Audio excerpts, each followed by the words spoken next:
Good morning, members of the board. Can you all hear me okay? Great. I'm calling to order the meeting of the Oakville Public Library Board for Wednesday, April 29th, 2020 by video conference. Members of the board, Madam Committee Clerk, do we have any regrets today? Mr. Chairman, regrets are received from Paul McIntyre Royston. Okay, thank you. Declarations of pecuniary or conflict of interest, members of the board?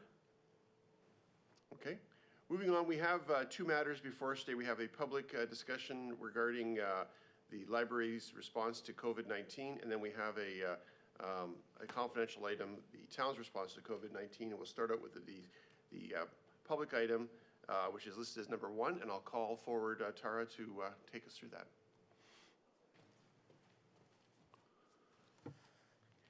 Good morning, all. Happy to see you. Hope everybody is well.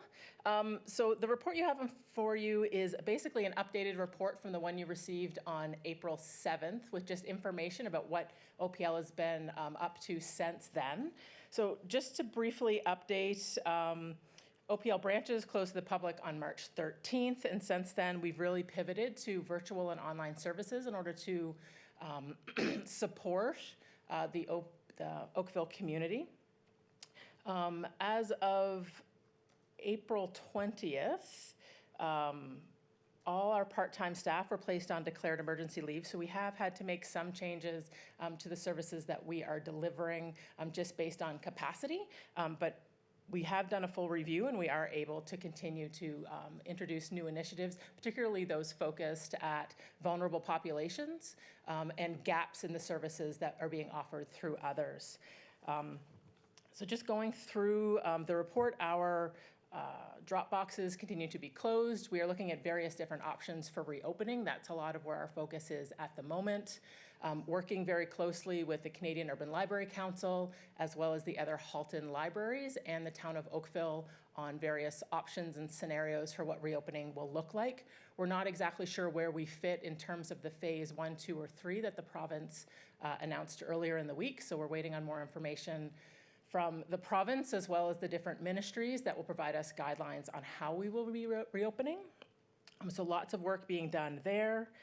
You can see in part of 2D the enhanced programming that we're continuing to offer, as well as new initiatives that we're investigating, like Phone a Story, particularly to target those who do not have access to the internet but are still interested in literature. So those will be children's stories, poems, and daily chapters in books that people will be able to dial in and listen to, as well as a kids library club to continue to support the Ontario school curriculum.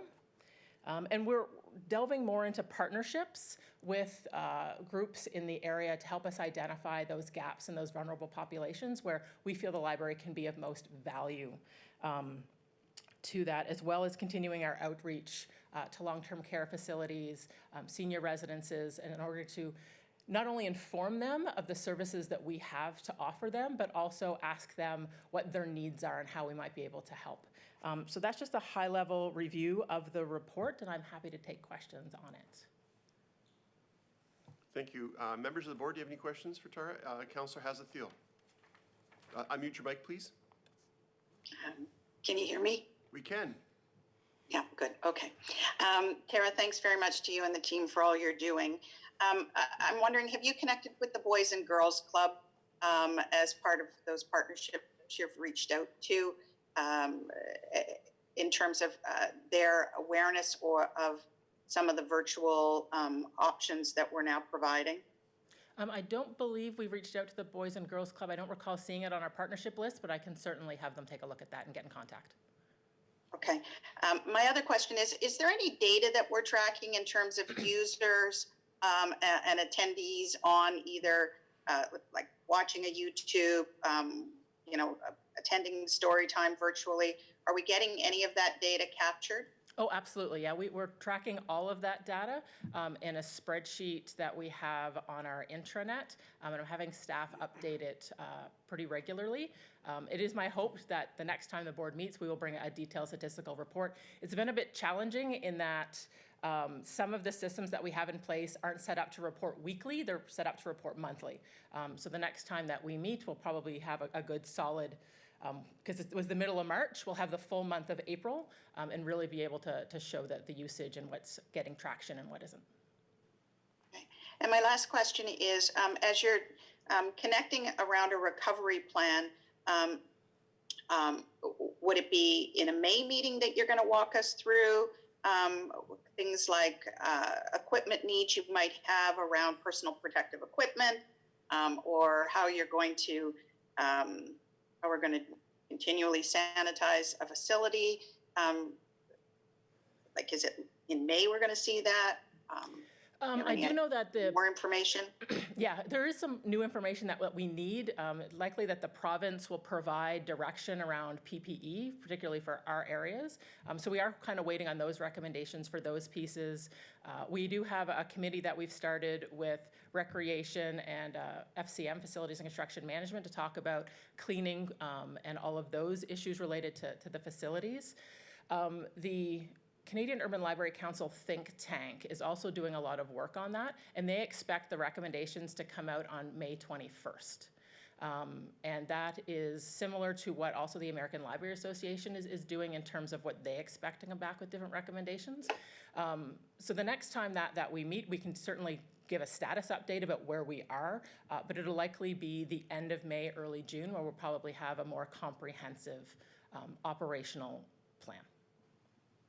So just as by way of feedback, some of the feedback I've gotten, and most of it is overwhelmingly positive about just how much everybody's pivoted digitally. Right. But when we did the closure, we did it with little to no notice, and for a variety of reasons, I understand. But lots of folks said, if I had known and I'd had another day, I would have taken out more books. Right. Because I'm through them all, and most of them said they were through them all quite a long time ago. And while we're still under an order, I mean, one thought, several people have shared that they wondered if there's a way for them to do a contactless pickup of books to replenish. And is the think tank has shared any thoughts around, is that possible? Because not everybody has a tablet, not everybody has all of those other pieces, and just wondered, does that come up in discussion? It absolutely has. There's been quite a bit of discussion about what options we have for curbside pickup. We don't feel that's something we can do right now under the provincial order, but we are hoping potentially as part of phase one, when the province starts phase one, before we actually open our facilities, it may be an option and that we're actively exploring. Okay, thanks very much.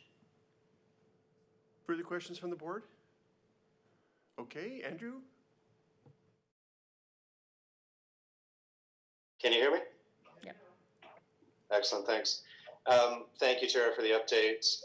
I'm just curious if there's been any movement on the part of the publishers to loosen restrictions on digital copies. Yeah, actually, there has been some good news, some good movement in there. It's not where we'd like to be, but Macmillan backtracked their embargo several weeks ago. So the board may recall that earlier in the year, Macmillan had imposed a 6-week embargo on their new releases that would only allow libraries to purchase one digital copy. We'd have to wait 6 weeks to purchase any other. And as you can imagine, one copy for our full population is not sufficient and was causing some pretty significant wait queues. So Macmillan has backtracked that now. So we're happy to have that in place.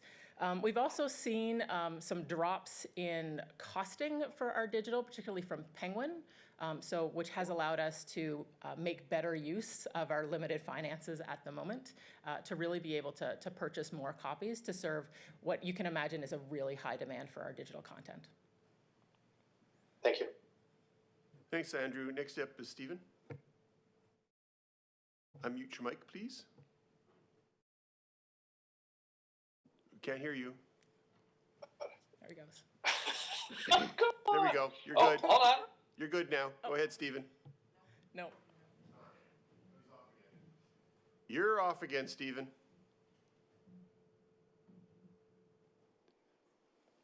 Can we unmute him here? Can you unmute him?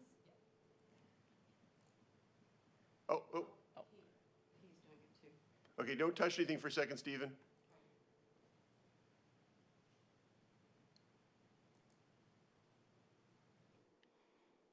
There we go. Hello? We can Yeah. hear you now. Yeah, sorry. My computer is old and it's grinding through, horrible timing. It's grinding through an update as we're talking. So sorry about that. Tara, thanks very much for that. This is more a general comment, not library specific, but thinking about our employees who are on emergency benefit. Broadly speaking, what has been their experience in getting the money? Like, do they have cash flow? Are they being supported? Because I know there's obviously backlogs and that kind of thing. It does seem to be a mixed bag. I was talking with our HR manager yesterday, and we do know that some of those staff are getting funds flowing to them already, but some are not. And some of that is just confusion over the interface and where they should be going. So we've been directing them potentially to call in order to have somebody walk them through some of the steps. But it is my understanding that a good number of them have already accessed the benefit and has received it.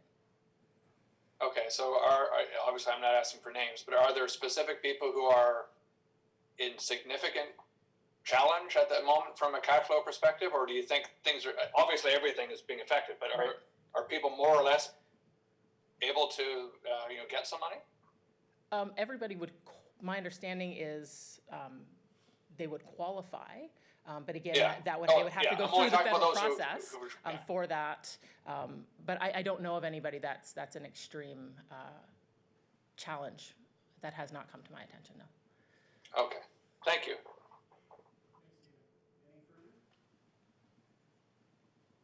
Sorry, I didn't turn my mic. Thanks, Stephen. Anything further? Okay, I have a question. Post-COVID, that glorious time that we can all fantasize about, I'm curious if we put our mind towards learnings from the services that we're delivering through this process in terms of what can we actually potentially continue to provide going forward, particularly some of the virtual services. People are obviously going to get used to them, but we may have also developed some cool ideas that we can carry forward to the future. Has there been any thought given to that and cataloging what might work and not work? Absolutely, and it's interesting because introducing more virtual services was on our work plan. It just tended to be low to middle, and this definitely provided us the opportunity to move it to the front. So that is something that we're actively looking at. We're also looking at what programming will look like moving forward, because how people gather together may shift. And I think having an appropriate mix of both virtual and in person will be the path that we will likely take. One of the things that the think tank at CULC is called Think Tank on Recovery in the Reimagined Library Post-COVID-19. So it's definitely something that all libraries in Canada are looking at and recognizing that programming and virtual are definitely something that we'll have to put more effort into and really figuring out what is going to work. And I think the statistics that we've gathered so far and will continue to will help guide us into what seems to have impacted and engaged in a way that we can build on moving forward. So Councillor Hasfield mentioned, actually one of the questions I had, which was about the numbers. I mean, we have lots of time to talk about numbers later on. We don't need them right now, obviously, but they would be fascinating. Are we also actually asking for opinions on the service delivery? So not just the raw numbers, this many views and this much engagement on social media, but are we actually, are we following up? Are we following up the delivery of the services, whether it be a virtual session or whatever, with some sort of survey asking people, is this something you liked? What did you like? What you didn't like? And would you consider using this sort of service post-COVID? Right. Are we doing anything like that at this There point? are some programs that are easier to do that with. We still are having some registered programs through Communico, the book club, so that's easier because we know those people's contact information, so we can follow our regular kind of feedback loop with them. As for some of like our Storytime Live through Instagram, that's a bit more challenging. Although I do know that Joe and his team are looking at ways to potentially put up surveys through that.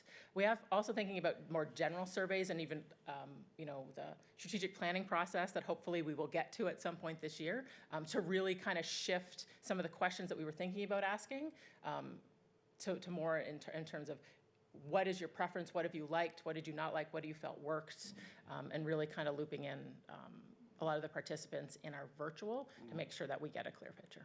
Because ironically, this is, although as horrible as this experience has been for everybody, it's an incredible opportunity.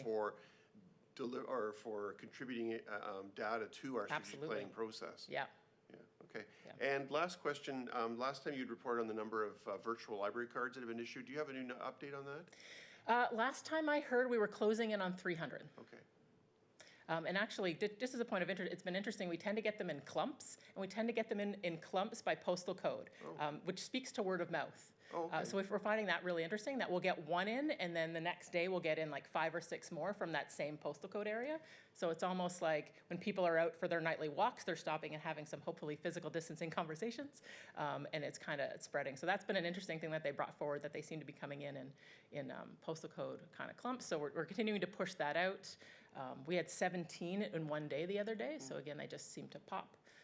But yeah, no, it's exciting. So library membership also has an R naught. Yes. Yeah. Bad COVID joke. Okay, I'll ask the board any more questions. Oh, I have another question from Councillor Hazathiel. Unmute your mic, please. Yep. Tara, is it possible when you report out that you can report it out by postal code? Just in terms of library cards? In terms of the and new virtual ones? cards. As an example, we're fortunate to have a fairly large database, and we email a fairly comprehensive newsletter every 7 to 10 days lately. And we try to put library information in it at least every other time, if not every time, depending on the content. So it'd be good to see if it's having any impact on certainly a ward's postal code, because other councillors may be then encouraged to do it. No, absolutely, we can do that. One question kind of related to that is the issue around the virtual cards. Do you know, in terms of that almost 300, is it 100% new card holders, or are we getting, is it a portion that is return card holders that may have lapsed? So my understanding is those close to 300 are brand new cards. That's fantastic. And then there is a separate number for where we've helped people who had lost access to their card, whether or not it's expired or they had fees or fines or other issues. And we're keeping track of that in a separate That's stat. great news. Thank you. Yeah. One last call for questions on item number 1. Okay, I'll look for a motion to approve the report from the CEO. Don't everybody jump at once. Thank you, Andrew. Seconded by Pankage. All in favor? Hands, please. Thank you. That is carried. Thank you very much. Members of the board, we have to go in camera at this point. Where is it here? Item C, what is it here? C1, I guess that would be it since there's one item, is a confidential verbal update from the acting CAO of the town of Oakville. And we are required to go into camera for the purposes of discussing labor relations or employee negotiations. Can I get a motion to do that, please? Susan and Stephen, all in favor? Hands, please. That's carried, and we'll move into camera and reconvene in just a few moments. Thank you. I think because my microphone was off. Can you hear me now? Are we back in public session yet? Or are we streaming? Not yet? Oh, we are now. We are now, okay. I would just say that it was past the closed session. I'm going to ask you the question, though, because I know one of the board members wants to have clarification. Can somebody respond to it? About the procedure. Okay. Is that okay? Okay. Are you mic'd? Okay, members of the board, I report that we have met in closed session to deal with matters related to labor relations or employee negotiations. I do note that prior to coming back into open session, a member of the board asked for clarification on procedures coming out of closed session. Councillor Hazathiel, do you want to restate your question and the clerk can respond accordingly? I'm just asking if the motion as read can be read into the public record, given that it doesn't, it's pretty straightforward, and I want to understand if it can be read into the public record.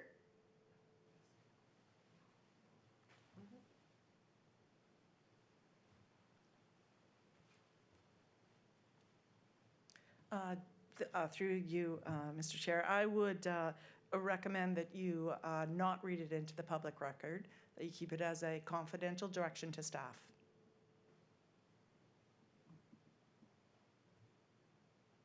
Councillor, Is that procedurally a recommendation? You use the word recommendation, and I hate to argue. Is that procedurally accurate, or is that just a recommendation? I believe the clerk nodded her head that is procedurally, yeah, Kathy Patrick is confirming that's procedurally correct. Okay, thanks very much for clarifying. Thank you, Councillor. Is everybody clear on that before I move forward? Okay, so then I do report that while we were in closed session, we provided direction to staff, and staff will take that into consideration going forward. Members of the board, I believe that we have completed our agenda as printed. Is there any new business to come before the board today? See none, I'll look for a motion to adjourn. Nobody wants to leave. Okay, Stephen and Susan, all in favor of adjournment? That's great. Thank you, everybody. Thanks for your time and attention, and I look forward to seeing you again soon.